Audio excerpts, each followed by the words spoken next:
Okay, in this video we're going to go through the accounting basics for long-term debt. First, let's remind ourselves of what the transaction looks like. So let's imagine we're a company called Boosted Board, and we want to raise some money so we can create skateboards and sell them. Boosted Board creates electric skateboards that are far too dangerous. You should never buy one. So Boosted Board wants to raise some capital from investors, and rather than raising equity capital and taking on new owners in the business, Boosted decides to borrow money. And that's the way they want to raise capital. So the investors here are going to lend Boosted Board some money, and in exchange, Boosted Board is going to provide them a promise to repay that money with interest over time. This is called a long-term debt contract. So how will Boosted Board account for this contract? There are 4 rules in accounting for long-term debt. Rule number 1, when Boosted receives the proceeds from the issuance of this debt contract, they're going to record a liability on their balance sheet in a liability account that I call the debt account. The initial value of the liability, which I call the book value of the liability, is equal to the cash proceeds from the issuance of the bonds. So how much did Boosted receive when they issued this promise to repay with interest? This yellow box shows you how investors are deciding how much money to lend the company. So the proceeds, which is how much investors are lending to the company, is going to be equal to the present value of the future contract payments that the investors are going to receive from Boosted Board. And those payments are going to come in the form of coupon payments every year during the term of the bond and a face value payment at the maturity date of the bond. So investors will put the coupon payments in the numerator of the present value formula. Here the coupon payment for the first year divided by 1 plus the effective interest rate, which is determined by the investor, raised to the power of 1 because that first payment is only 1 year away. The second year's coupon payment is in the numerator of the second term here, divided by 1 plus the same effective interest rate raised to the power of 2, since that second payment is 2 years away. And on. These terms go on as long as the contract lasts. And so the last payment date here is payment date K years away. It's that coupon payment divided by 1 plus the effective interest rate raised to the power of K. And finally, the maturity date, the company pays the face value of the long-term debt contract back to the investor. And so at that date K, the company, Boosted Board, will also pay the face value. And investors will look at that face value, they'll divide it by 1 plus the effective interest rate, and raise that denominator to the power of K. So this yellow box just shows you how investors are determining how much to lend Boosted Board, the company. Step 1 is that Boosted Board receives these proceeds. They will debit cash for receiving the cash and credit a debt account, which represents their liability, their obligation to repay that amount. Step 2, each period that goes by, Boosted Board will recognize interest expense in their income statement. Interest expense for each period is going to be equal to the effective rate, which is right here in the denominator of each of these equations. This is what investors determine to be their required rate of return. It's that effective rate times the beginning of period book value of the debt account. No matter what period you're in, you take last year's ending balance and multiply it by the effective interest rate. And that effective interest rate is locked in at the issuance of the bond. Okay, we don't adjust that as the bond matures. We leave the effective interest rate at what it was at the issuance of the bond. So each year that goes by, we debit interest expense, and that debit to interest expense is equal to the effective interest rate times the beginning book value of the debt account. Step 3 is at the same time we record interest expense in the income statement, we're also paying a coupon payment each year that goes by. And so the cash payment for each period is equal to the coupon rate times the face value, and that's what the coupon payment is, the coupon rate times the face value. And so each year that goes by, at the same time we debit interest expense, we'll credit cash for the coupon rate times the face value. That's step 3. Step 4 is that each year that goes by, this debit to interest expense and this credit to cash, they may be different, okay? They're in the same journal entry, but they might be different amounts. And we need to balance the journal entry, debits and credits. And so whatever we need to balance the journal entry is going to be either a debit or a credit, and it's going to be to the debt account, the liability account. It's the difference between the interest expense and the cash payment. And that difference each period is going to amortize the book value of the debt account towards the face value of the bond. So let's go through some examples so we get a better understanding of how this works. Let's imagine Boosted now is issuing this bond. The bond has a face value of $100,000. It's got a coupon rate of 5% and a term of 3 years. Boosted Board issues this bond to investors. Investors see the coupon rate, but they get to determine for themselves what effective rate they need to invest in Boosted Board. How risky is this company? And here we can see that investors look at this coupon rate and they say, it's too low. We actually need a 6% rate of return to be willing to invest in Boosted Board because it's a risky company. A riskier company, I need a higher rate of return. So investors will discount the cash flows of this bond using the effective interest rate. Here's what investors will do to determine the proceeds that they'll be giving to the company. They place the coupon payments for 3 years, $5,000, into the numerator, in addition to the $100,000 face value payment at the maturity date of the bond. And then they'll scale each term by how many years it is away, okay? So this first payment of $5,000, we're gonna divide that by 1 plus the effective interest rate, which is 6%, raised to the power of 1, since that first payment is 1 year away. The second payment of $5,000 is 2 years away. So we'll take that $5,000 payment and scale it by 1 plus the effective interest rate, now raised to the power of 2, since that second payment is 2 years away.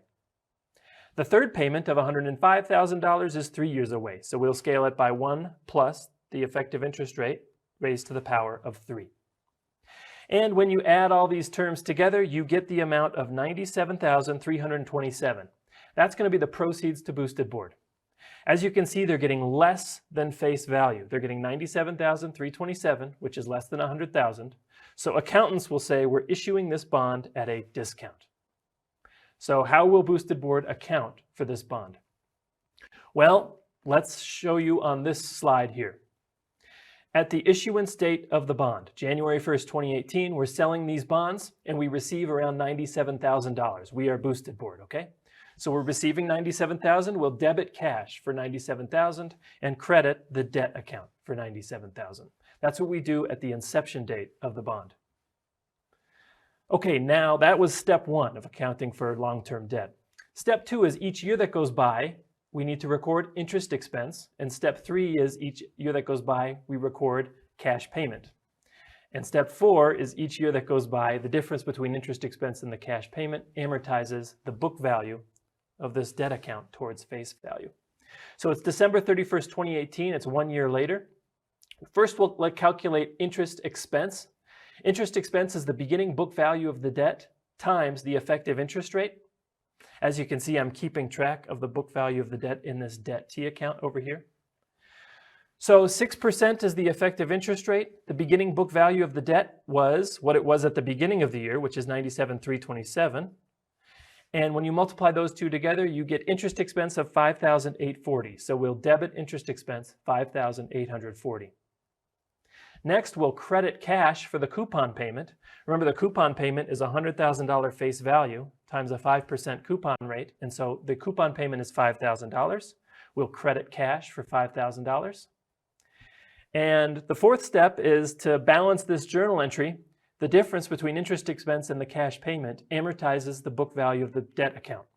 You can see we've got a debit of $5,840, a credit of $5,000.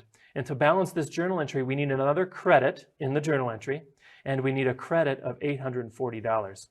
So that credit of $840 is a credit to the debt account, okay? So as you can see, since I credit the debt account, I'll now post that credit into my T account. So here I'm posting the credit into my T account, and the debt balance has increased now. This credit balance is getting bigger. And what you can see is that it's amortizing towards face value. So this debt account got greater. From the beginning of the year to the end of the year, it's now moving closer to $100,000. Let's do another year. So the second year goes by, we need to record interest expense again. Interest expense is the beginning book value of the debt account times the effective interest rate. Well, now we have a new beginning book value of the debt account. It's this $97,327, which was the original book value, plus the amortization last year, $840.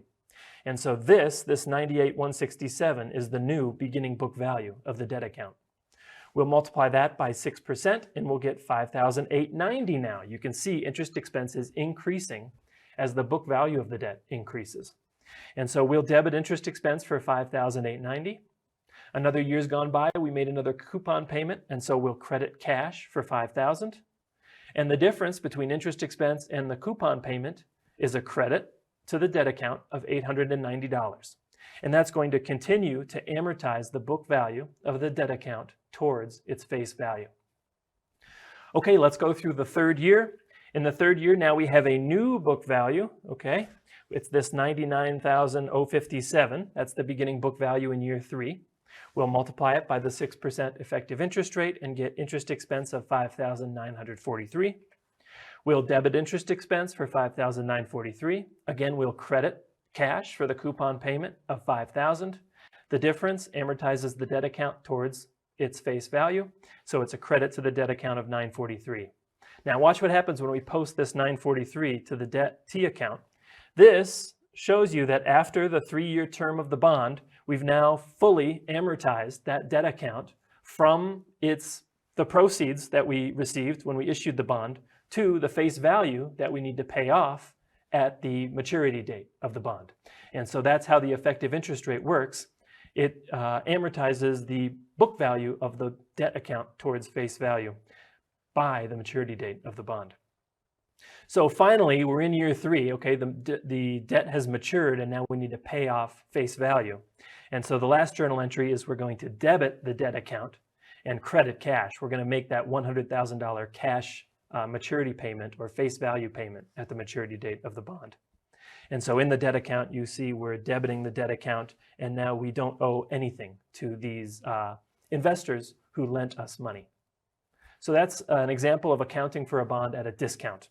Now we're going to quickly go through 2 more examples. One, we're going to issue bonds at a premium, and third, we're going to issue bonds at par.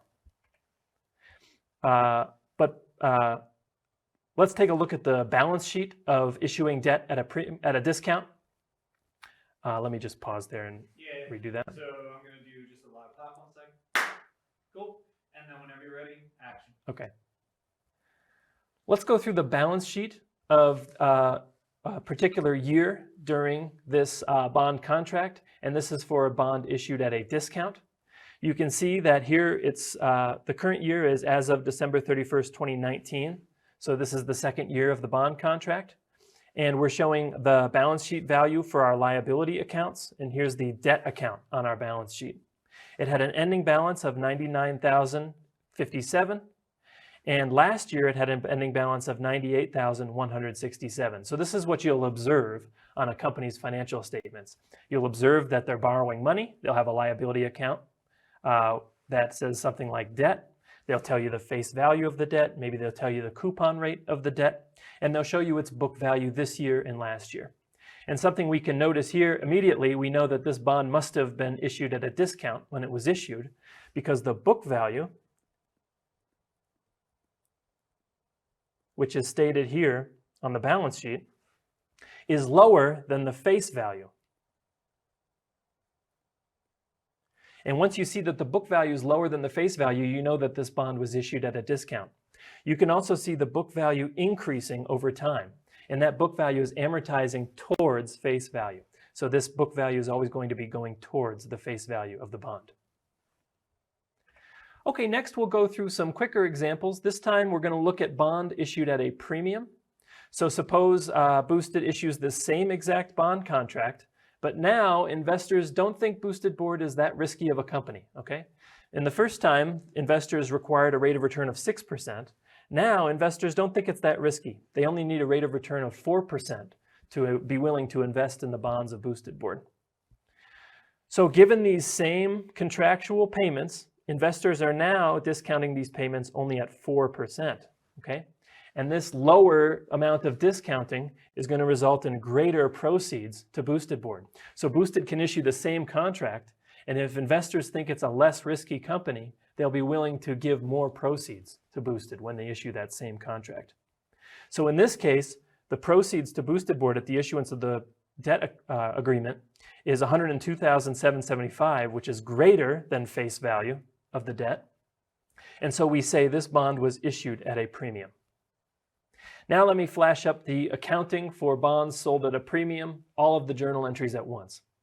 Here you can see when we first issue the bonds, we receive $102,775, and so we debit cash and credit the debt account for the proceeds. That's step one. Step two is each year that goes by, we take the beginning book value times the effective interest rate at issuance, and that's interest expense, a debit to interest expense. The credit to cash is for the coupon payment. And it's either a debit or a credit to the debt account to balance this journal entry. This time, to balance the journal entry, we needed a debit to the debt account. And so we'll debit the debt account for the difference between interest expense and the coupon payment. This time it's $889. And you can see this debt account starts with a $102,775 balance. And this time we debit the account. And when we have a credit balance and we debit the balance, that credit balance gets smaller, you can see here. And so now we can see that the book value of this debt is moving down towards face value. Next year, again, interest expense, we have a new beginning book value times the effective interest rate. So here's our new interest expense. We have the same coupon payment, and we amortize the book value towards face value. And the third year is the same. We have a new beginning book value. We multiply it by the effective interest rate to get our interest expense. We have the same coupon payment, and we amortize the book value towards face value. You can see that after we add in all of these 3 years of amortizing, we've now amortized the book value exactly to face value. And at the maturity date of the contract, we make the face value payment. And so we credit cash and we debit the debt account for the amount of the face value payment. And when we debit the debt account, it's again at zero, and we're finished with the bond contract. Okay, so here we have the balance sheet of this company, and it's presenting the value in the liability debt account as of December 31st, 2019 and 18. First of all, here are the book values, because this is on the balance sheet, and we can see that the book value on the balance sheet is greater than the face value. And so since the book value is greater than the face value, we know that this bond was issued at a premium. We can also see that the book value is decreasing from last year to this year. And so that book value is always moving towards face value. And so it was issued at a premium, and then it amortizes down to face value in the case of a premium. Finally, in the case of a bond issued at par, here we have the exact same bond contract, and investors are very happy with that coupon rate. They think 5% is a fair rate of return, and so that's what they require. They'll discount the coupon payments and the face value payment at that 5% effective interest rate, and they'll be willing to give the company exactly face value, $100,000. And when the proceeds to the company are exactly equal to the face value of the bond contract, we say that that bond was issued at par. And this time the accounting looks a little simpler. And so at the inception of the bond contract, we receive $100,000. We'll debit cash and credit the debt account for $100,000. First, each year that goes by, we'll record interest expense. It's that effective interest rate times the beginning book value of the debt account, which is $100,000. So 5% times $100,000 is a $5,000 interest expense. The coupon payment is also $5,000, so you can see debits exactly equal credits, and there's no need to amortize the debt account towards face value. It's already at face value. And so this debt account starts at $100,000, with the comma should be right there. Starts at $100,000, and it just stays at $100,000 throughout the term of the bond. Next year, again, interest expense is $5,000, coupon payment $5,000. Final year, it's the same idea. And at the end of the bond contract, we settle the face value with investors. We pay $100,000 and we debit the debt account. Okay, the balance sheet of a bond issued at par, you can see that the book value is exactly equal to the face value of this bond. And it doesn't need to amortize anywhere. When it's already at face value, it stays flat through the maturity of the bond. Okay, so in this video, we learned how to account for bonds, long-term debt. Step one is the initial book value of that debt account is equal to the cash proceeds at issuance, and investors are using that present value equation to decide how much the cash proceeds should be to the company. Each year that goes by, we do steps 2 through 4. We record interest expense, a debit to interest expense. It's equal to the effective interest rate at the issuance of the bond times each year's beginning of year book value of the debt account. Each year, the cash payment is just equal to the coupon payment. So it's the coupon rate stated in the bond contract times the face value, which is also stated in the bond contract. Step 4 is the difference between the debit to interest expense and the credit to cash is going to be either a debit or a credit to the debt account. And that difference is going to amortize the book value of the debt account towards the face value of the bond that was issued.